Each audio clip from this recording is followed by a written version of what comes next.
Welcome everyone to another exciting edition of Words, Images, and Worlds. Delighted to be sharing creative space and sharing and staring at the shelf behind my guest, Dale Kesterson. May I call you Dale? Is that all right? Please. They tried to draft me for Vietnam. It didn't work out. Oh yeah, yeah. Yeah, the name. Good on you. Yeah. Yeah, I see Alien back there, Alan Dean Foster. That's the one that I can kind of make out, but you have a These are the, lot of books. this is, I'm sitting in my dedicated library. Aha. Oh, These are the science fiction books. This is the start of my reading copies of my favorite author. love it.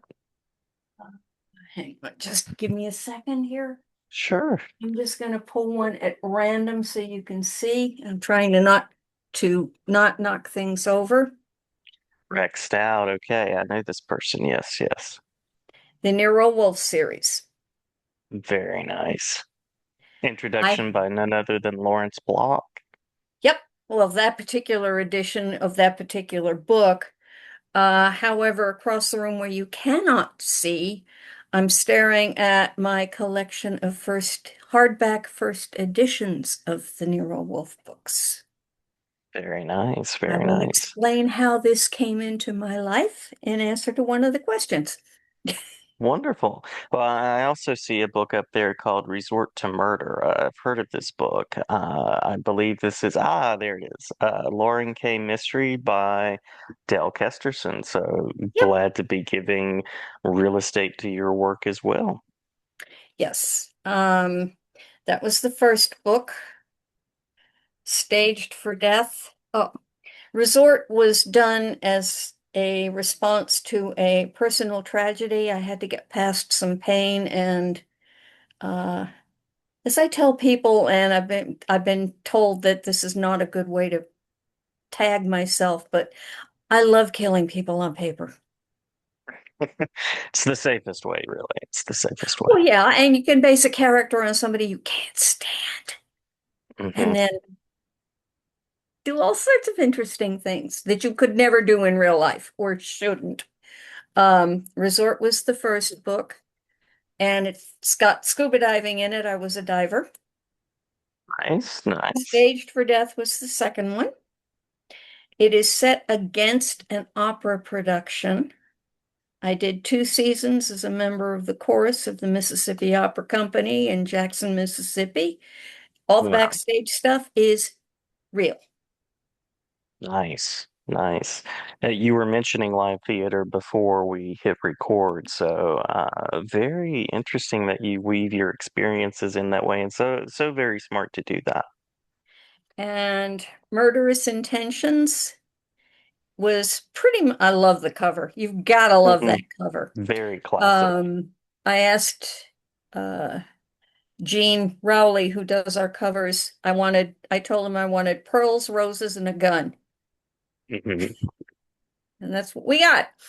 That's Um, it. Murderous Intentions there is gunplay in it, and I put my main character had another character put Lauren through a full course in gun safety because I personally believe that's very important. So Agreed. there are personal bits and pieces. And as I said before the recording button went on, I write them in first person through Lauren's viewpoint, and she is independent, she's feisty, and she is a smart aleck. They are set in 1951 on Long Island, and I did grow up there. I don't remember 1950. I arrived at the very end of it. Um, so if anybody wants to do the math, I'll cheat and tell you that I will be 75 in December. Yeah, you don't look it. You don't look it. That's what you're supposed to say. But But I thank think you. it's safe to say, yeah, absolutely. I think it's safe to say there's some of you invested in this character then. Oh yeah, I don't think I could write a really somber, straight, character first person. Now, I've got somber, straight characters in Staged for Death. You meet Lauren's advisor. Lauren is a full-time reporter and she's finishing her degree in journalism at night. And back Hmm. in 1950, this was very rare, which adds into the independent and feisty part. Yeah. Uh, she's attending night classes at a what was at one time a commuter college, and it's now considered, if it's not actually Ivy League, it's close.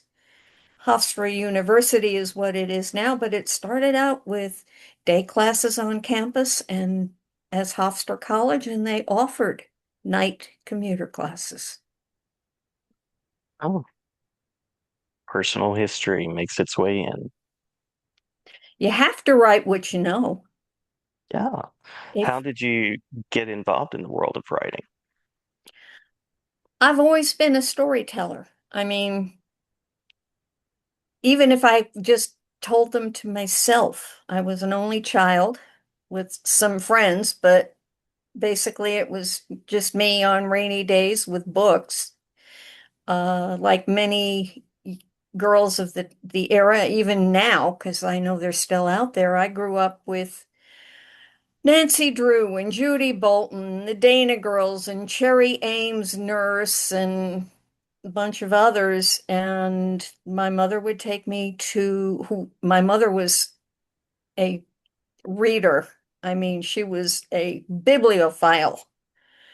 And she would take me to the library, and I ran through the young adult books, and then I kind of wandered into another section that looked interesting. And there were these books with black covers and little red skulls at the base of the spines. And that's where he came in. Yeah. That Yeah. wasn't the first one I read, but I fell in love with the Nero Wolfe series about the same time I fell in love with Sherlock Holmes. Nice. But the Wolfe books are told in first person by a smart aleck. Hmm. Hmm. I mean, there's no other way to describe Archie. Wolfe is not a likable person at all, but Lauren, I just felt that the world needed a strong female who is not so she's not perfect by any means. She's got flaws, she's got problems, she's got insecurities. She's not what's the phrase these days? She's not a girl boss. Hmm. Hmm. And she's got people around her who care. She's an orphan. She's on her own. And the other two main characters are her best friend's father, who is trying to keep an eye on her. She doesn't make it easy. And that's Robert Mallory. And Mallory's best friend is the local police captain. And he's the third of my triumvirate, so to speak. And as most policemen do, he hates amateurs getting in his investigations, but he can't throw Lauren over the side because she's better at something than he is, although it takes him until book three to admit it. And even then, it's only to her behind a closed door. Now, I heard somewhere that you were the first mystery author that Jumpmaster Press signed. Is this correct? I was the first traditional cozy murder mystery writer. They have since started a police investigation, contemporary times series, the Rose Thorn Mysteries, which are co-authored by Kyle Hanna and Dawn Kirby. Mhm. And they Mhm. recently signed a Cold War espionage type writer. But these are traditional cozy murder mysteries, limited cast. We're not looking for a serial killer in the middle of New York City. Also, and I am very proud of this. Jumpmaster allowed me to bring my three characters, Robert Mallory, and Danny O'Brien, to print without saying, you've got to spice it up. Yeah. There Yeah. is there is no gratuitous gore. I've got to do this with fingers. Gore, sex, violence, or profanity in the books. My youngest reader, and she's a big fan. I saw her recently. She was very disappointed. Book four isn't out yet.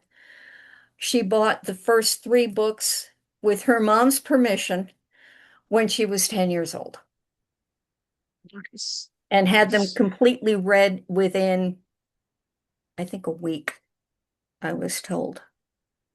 Yeah, Wow. Avid good, young fan. good grammar. Don't die of shock. And excellent vocabulary. My editor enjoys working on my books because more often than not, she'll learn a new word. Nice. Nice. Yeah. Yes. I love the all ages aspect or the broad audience. As a teacher, that's something I always appreciate.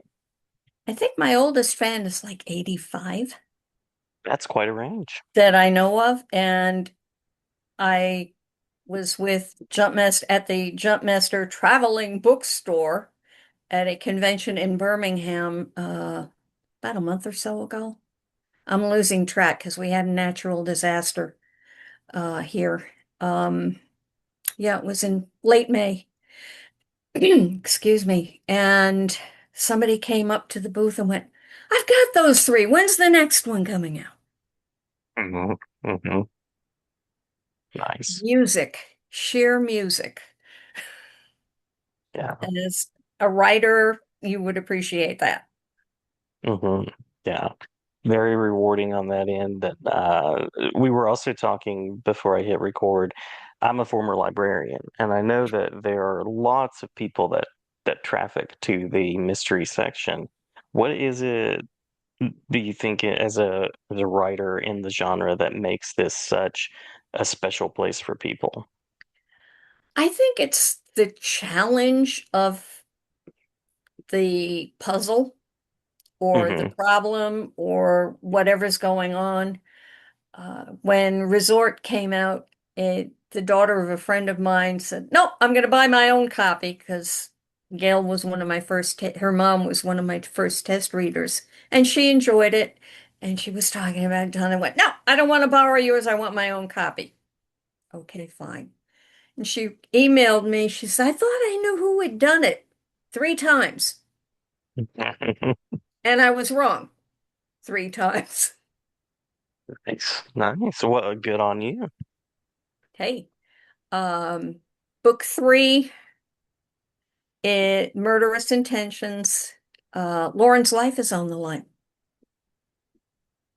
Somebody wants to get even with the police captain by having him, not directly, but he has the bad guy, and Kyle Hanna jokes. He says, I can tell you who did it. The butler did it. Because Lauren in book one says, I'm tired of saying whoever is doing this or the guy who's causing all this trouble. She's, I'm going to call him the butler Hmm. until we know, because of all the mysteries, especially British mysteries, where your prime suspect was the butler. Indeed, indeed. So, um, the butler in this one, in Murderous Intentions, holds a grudge against O'Brien, the police captain, and he wants O'Brien to suffer his pain by watching somebody close to him die in front of his eyes at a major fundraising gala formal dinner dance. And they have a week to figure out what's going on. I mean, I've got anonymous letters. I was getting tangled up in what day we were on. So each day is marked as Wednesday, the 7th of February. Mm. And etc., because it climaxes on the 14th of February at Valentine's Day. So when I'm signing this one, I have Valentine's with a Vengeance. Um, this one is my subtitle when I'm signing is Never Ever Ask What Could Go Wrong in a Mystery. Because this is a class assignment for her, for Lauren. She has to have a fine arts class to graduate, standard. She's got a day job they're only giving during the day, so she has to sign up at her advisor signs her up as a, you ready for a fun word? Supernumerary. Oh, nice. Supernumerary. It's an extra on the opera stage because Lauren's Right. tone deaf. I'm not. I see. But and she looks at her friend and who says, "Hey, at least the dead bodies are going to be on stage instead of real life," referring back to the first book. And Lauren says, "Hey, it's a class assignment. What could go wrong?" That's how the plot thickens, right? Yeah, everything. Yeah. And yeah, it's there. I enjoy every time I start a new one, I've got to go back and reread parts of the others to get the rhythm, to get the who uses what epithets, because Mhm. none of them Mhm. swear. Strongest word in the first book is damn it. These days, that doesn't even count. True. True. And I still enjoy reading them.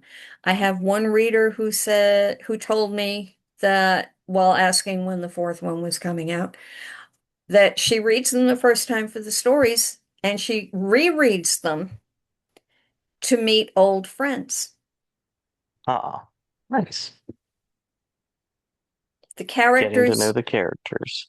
the characters, I constructed them deliberately. I'm glad I succeeded. I mean, just because you want to doesn't mean it's going to work.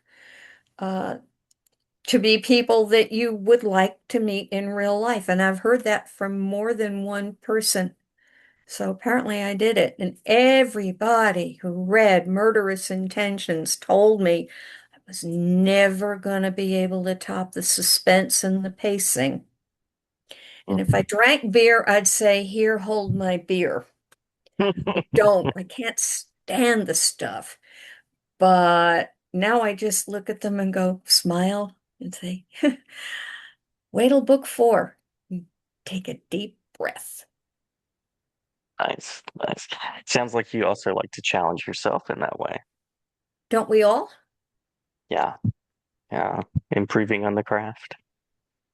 The I can look at the first book and go, "Oh, geez, I could have made that a little more complicated," or "I should have phrased that better," or ouch.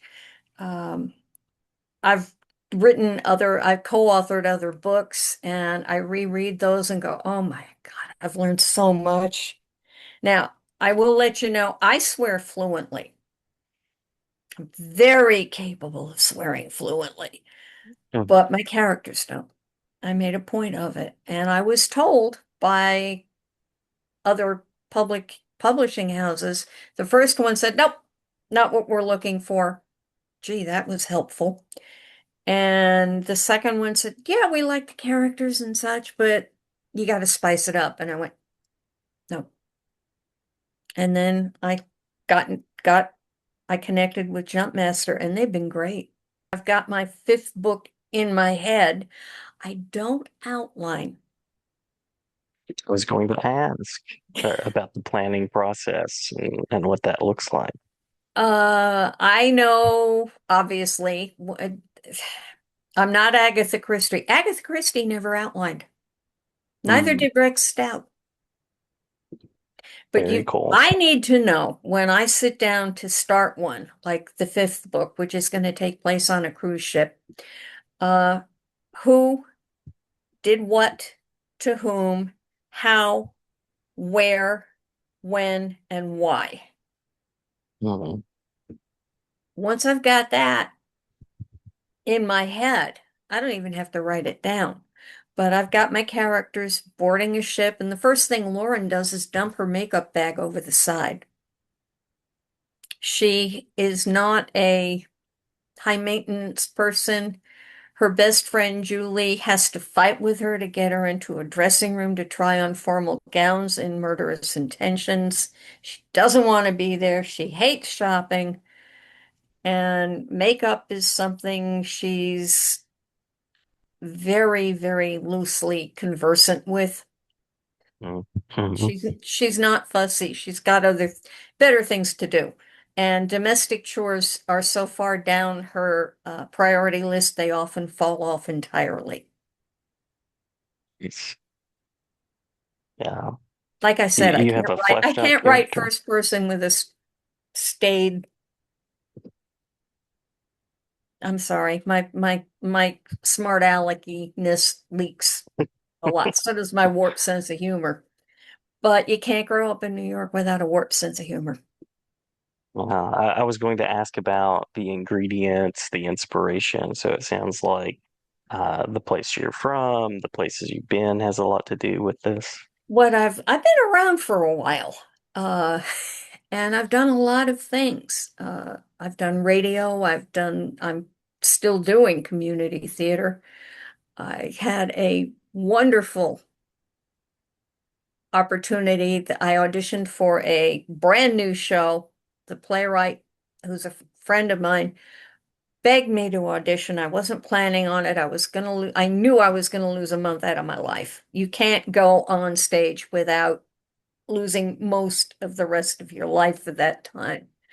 Hmm. And it was a dark and stormy night murder mystery on stage, and he could not resist the idea of having a real life murder mystery writer play the character who solved the mystery on stage. Love it. Yeah, yeah. And I had to dust off my British accent to do it, but that was no big deal.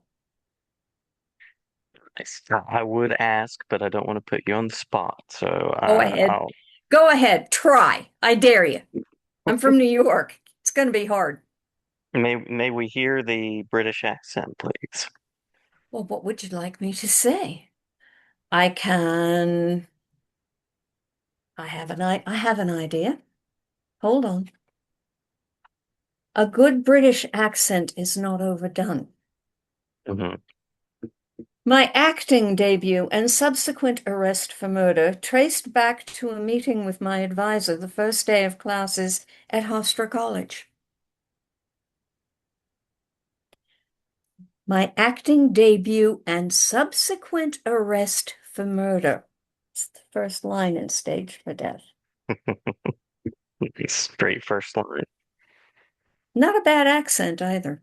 And I can No, switch not at back all. and my highlight of voice work was, and please don't ask me to do the three voices because I did three voices in a 60-second commercial once Oh, nice, nice. in conversation with partially with myself.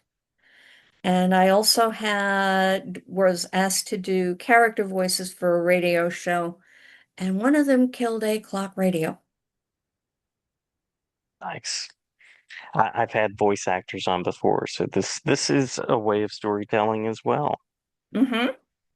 Yes, I worked with a gentleman named John Bell, who I think he closed his comedy podcast, which was called Bells in the Bat Free. He was a radio personality in Jackson, and he asked me to do a voice, uh, Hollywood reporter for a podcast, a radio show called The Week in Review Program. We were TWIRP. We were all twerp reporters. Hmm. A Hmm. lighthearted, lightheaded look at the week's news. And my Hollywood reporter was pre-recorded, and if we didn't wince in during the playback, she was, oh my God, it was obnoxious. And somebody woke up to the sound of her voice, and he couldn't find the off button. He couldn't find the snooze button. He couldn't find the plug. What he found was a shoe. And he pounded the crap out of his clock radio, then called the station and complained that we had killed his clock radio. It was a live show. And John kind of wiggled some coins up near the microphone saying, "We'll take up a collection, sir." And after a minute or so of, just coins jiggling, "Sir, you can come down after the broadcast and collect your 37 cents." We did know who it was. I mean, we recognized who it was. So, Yeah, but yeah, my one of my character voices killed a clock radio. I find that immeasurably funny. that is a resume item. That's an effective use of voice, I think. And I had never I'm not trained for any of this. I was a science major in college. And Nice. I went to nursing school, and all the medical details in any of the books are real. Even better, even better. Do you think there's a science to writing a mystery, or do you think that it flows together a little differently than that? I think it's both. Yeah. You have to have the logic has to be there. And Hmm. that's logic is a science. A to B to C to D, and you get your answer. It's got to be logical. One of my favorite, I get invited to conventions, ta-da, sometimes as a guest even, and I get to do panels and I submit what topics I would like to do. And my favorite is actually based on a seminar I co-anchored for the Jumpmaster Press writers group, Hmm. when we were doing monthly seminars for new writers. And it's titled "Writing a Mystery Shouldn't Be One." It's a great title. A lot of writers are afraid of the genre. Oh my gosh, you have to do this and this and this and that. Start with the basics. Who did what to whom, how, when, where, and why, and build. Hmm. Drop your clues uh carefully. Don't pull an Agatha Christie and drop them all in the last paragraph. That's annoying. She's done it. She pulled off one of the dirtiest tricks in literature in one of her books. The murder of Roger Ackroyd is told in first person. He goes into a room, I think it was a library or a study, and he goes in to talk to somebody and he comes out and his only comment is, "I did what I had to do." Now, I'm going to spoil this for anybody who hasn't read the book or doesn't want to read the book. That's when the murder happened. The narrator was the murderer, but it's off camera. Hmm. Hmm. I'm hard to catch off. I think the science and the chemistry and physics and the math and calculus and all the math classes gave me the logic. But I'm also ambidextrous, so I've got the creativity to back it up. And the only time I've ever been caught out watching a mystery movie was a television movie called Rehearsal for Murder. If you've never seen it, look it up. It stars Robert Preston, Lynn Redgrave, Patrick McNee, Jeff Goldblum. I mean, this cast is stellar. It was written by the same people who created Columbo, were behind the Ellery Queen series, um, and several others, Levinson and Link. And I recorded it with a wired VHS recorder. Tells you how old it is. I think it was 1978 in there someplace. And I got watched to the end and I looked at my then husband, my first husband, and went, "Wait a minute. it wasn't all there. And I rewound the thing and watched it again and went, holy crap, it is all there. But they're subtle. It's like, Yeah, okay, you guys want a movie that'll catch you out? It's the only one that ever got me. I will have to check it out. It's a great Rehearsal for film. Murder. Rehearsal for Murder. Robert Preston Lynn Redgrave was one of the last five films he did. I've been a film buff all my life because my mother was a film buff. And Nice. I look at some of the stuff out there now and go, geez, I can write better dialogue than that. No kidding. Absolutely. Yeah. My There's books a reason to go to literature for sure. and my books are dialogue heavy, and but they're fast reads. Yeah. You're gonna Getting have into a character, the dialogue is so important, right? it can be exposition, it can explain things because in a first person POV, if your narrator, if your first person character doesn't see it, hear it, or have it related to them, it doesn't exist. Hmm. Um, and like every other writer, I've bumped into a few problems. That's why I have test readers pre-submission. Mm. And then it goes through the editing process. And then with Jumpmaster, it goes through a second editing process after I make my changes. And then it goes to beta readers. So these things have been through the ringer sideways. And one of my best test readers, and he's critical. He's very critical, is my husband. Our 35th anniversary will be in January. And Congratulations. thank you. He deserves a medal. He puts up with me. He puts up with my crazy schedules because I drive all over the country to do these conventions. Hmm. I'm going to be Hmm. in Knoxville next weekend for Oh, nice. Fanboy I X. got my doctorate there in Knoxville. Really? I didn't Uh, get a doctorate, but I did, I've got a degree in physiology, zoology, physiology with chemistry and botany and education. And then I went to Nice. nursing school. But yeah, my husband puts up with it. And he read, I can't remember which book. And he went, excuse me, what? You really should have the guy walk into the room before you have him leave it. Probably work out better that way. Yeah. Like, okay, I can deal with that and mark it in the pages. Good to have a reader close to home like that that can I've point got out and enjoy. people lining up to do it. They're like, can I be one of your test readers?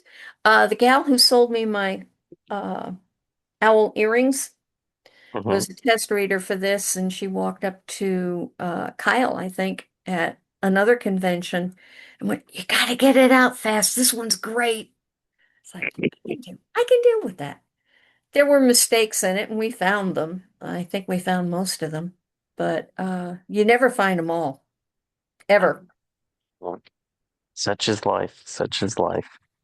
You're currently working on book four, you said? Book four is about to come out in late September.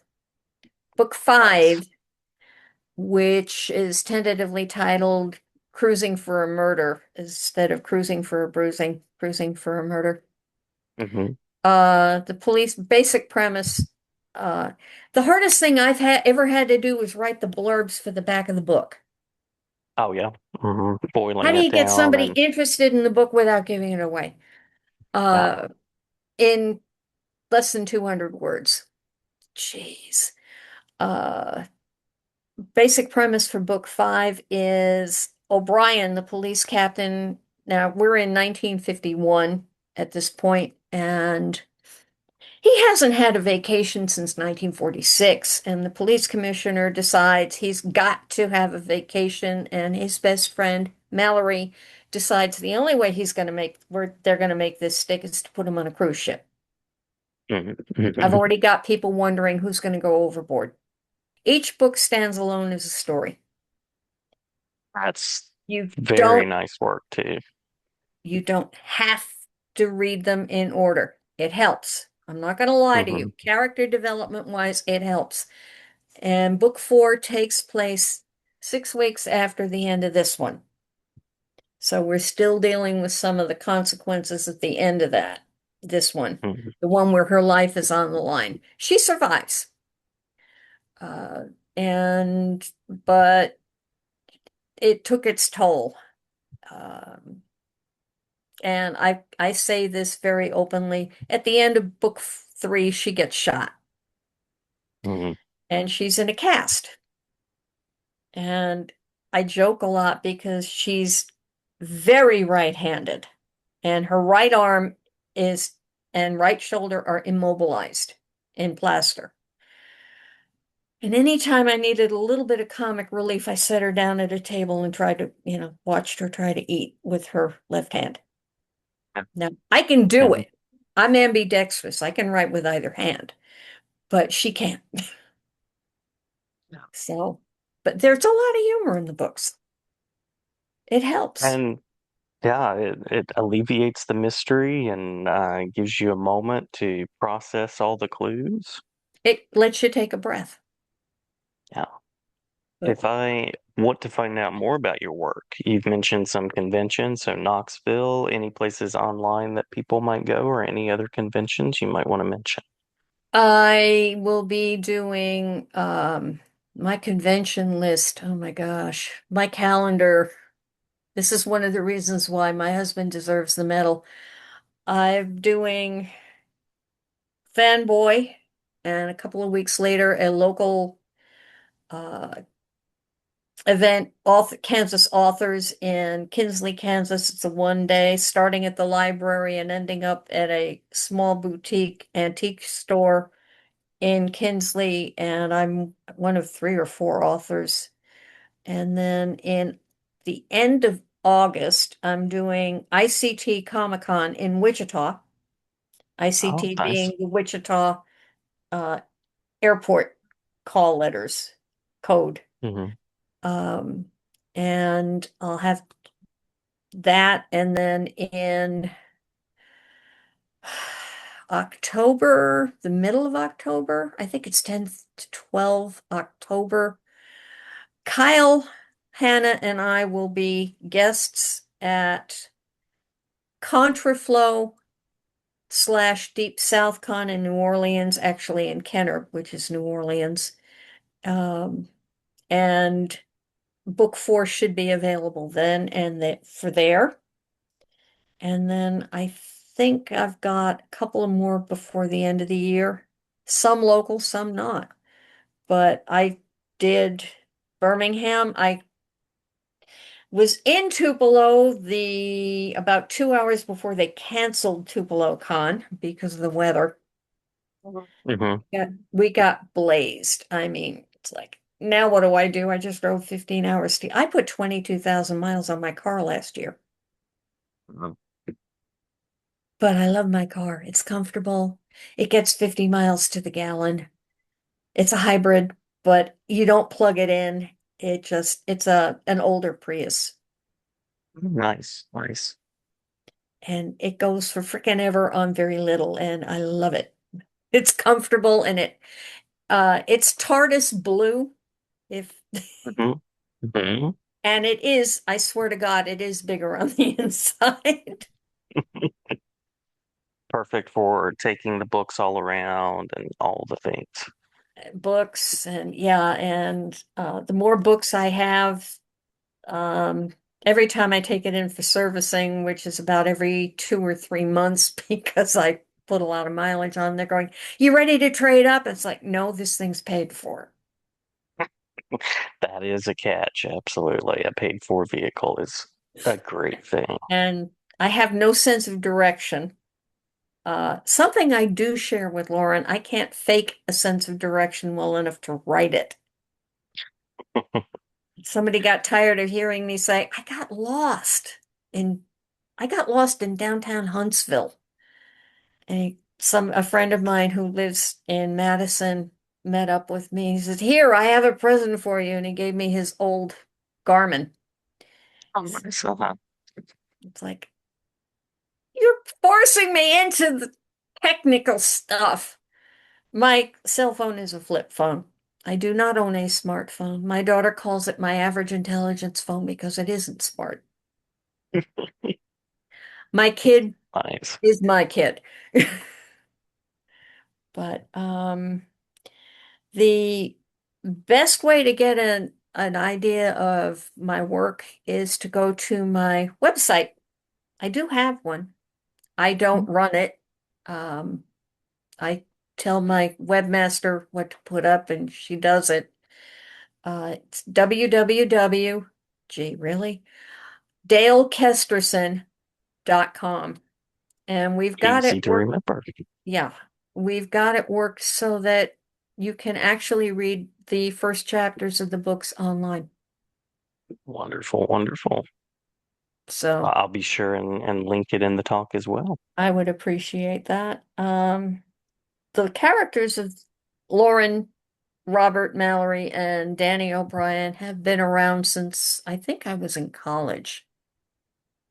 I I hate being bored. Mhm. And if I'm not working in a show or prepping a singing appearance, which occasionally I get to do talent shows and such, uh, I do handcrafts, I write, I am a professional photographer. So my husband calls our vacations expensive photo shoots, but I just I just don't like not being creative. I don't know how else to put it. I hate being bored. As Kurt Vonnegut says, it makes the soul grow, doing art of any kind. Yeah, I'd say it keeps me out of trouble, except that's not exactly true. But I've done stuff in my life merely by being in the right place at the right time. I don't consider myself, extraordinary. I've just been I auditioned for the Mississippi Opera Chorus on a dare. They took me. I was surprised.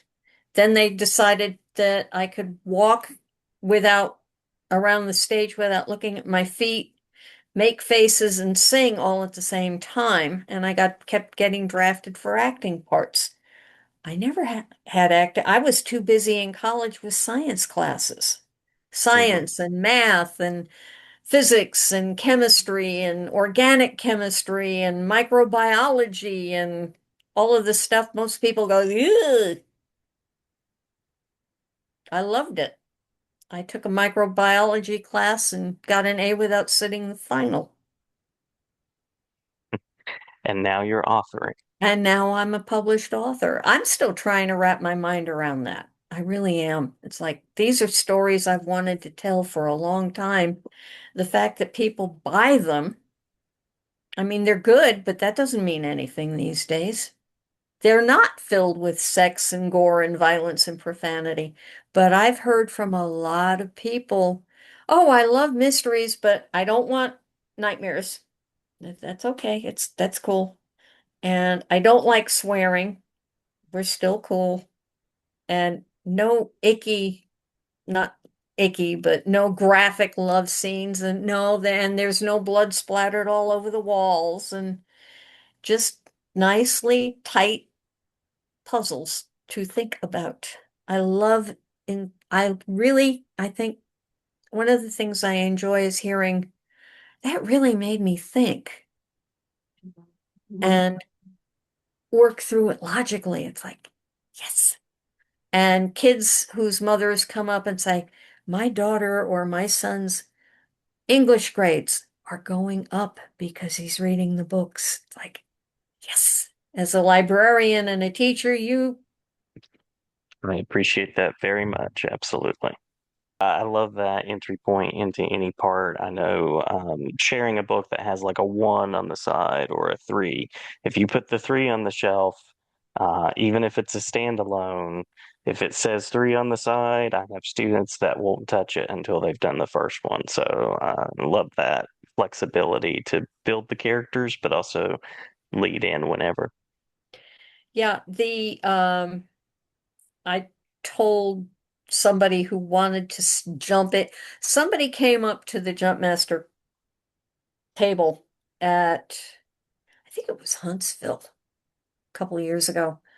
And this cover just screamed at her, buy me, buy me, Mhm. buy me. And she bought it. And I said, okay, I've got one caveat for you.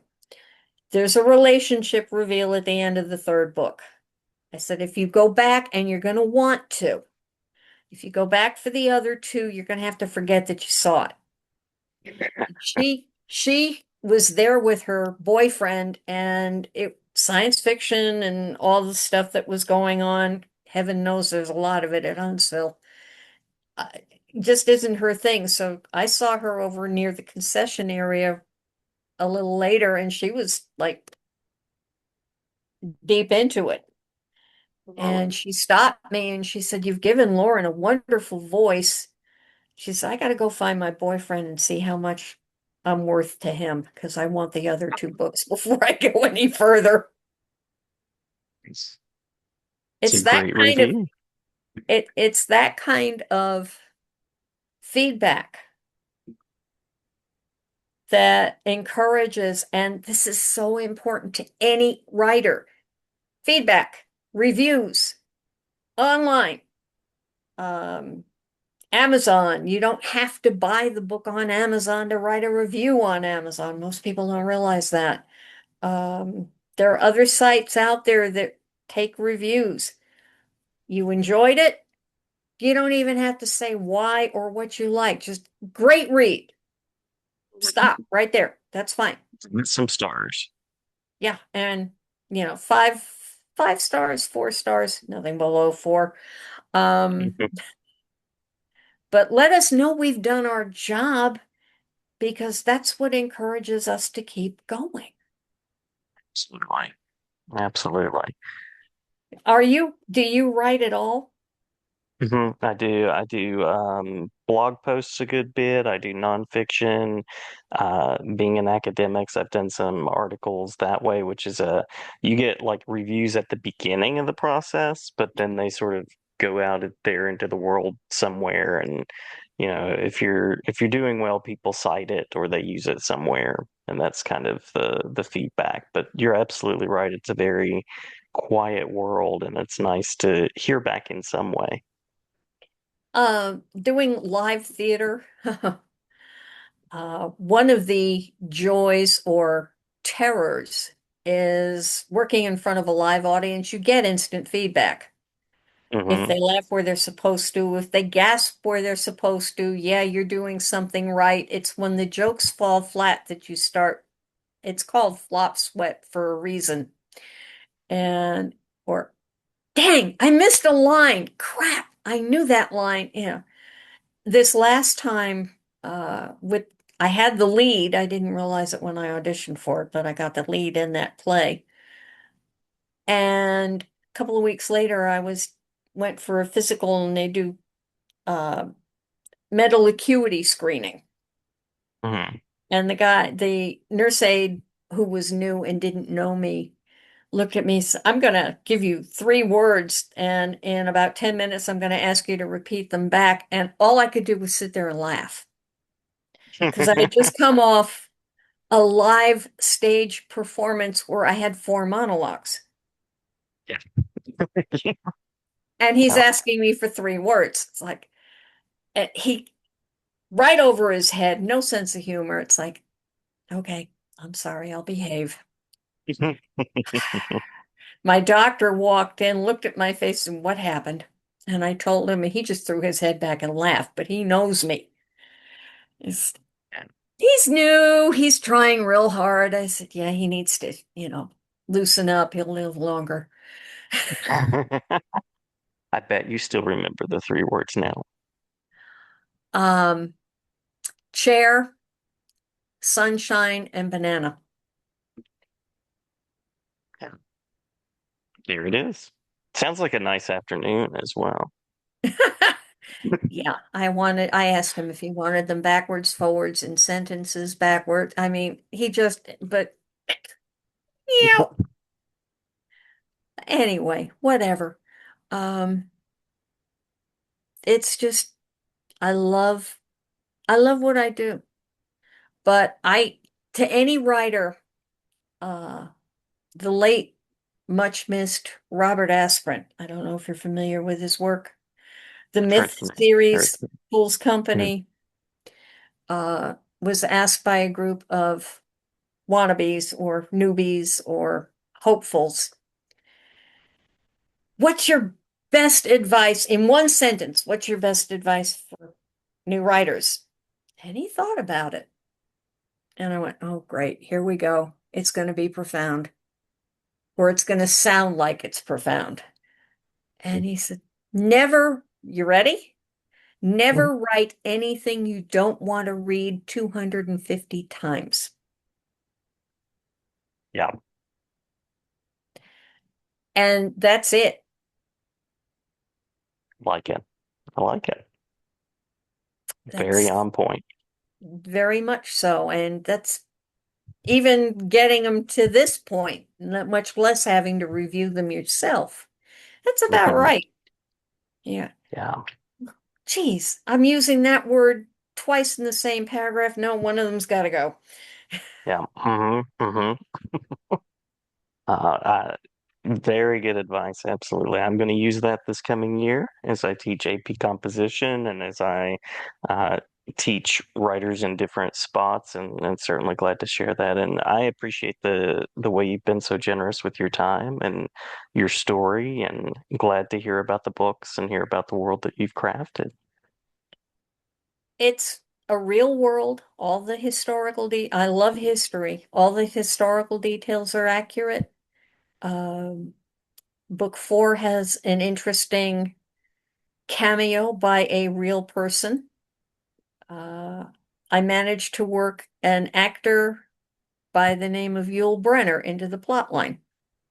Yes, etc., etc., etc. Yes. Well, he was, I did some research. I have Lauren and Mallory and Julie and company attending the opening night of The King and I on Broadway.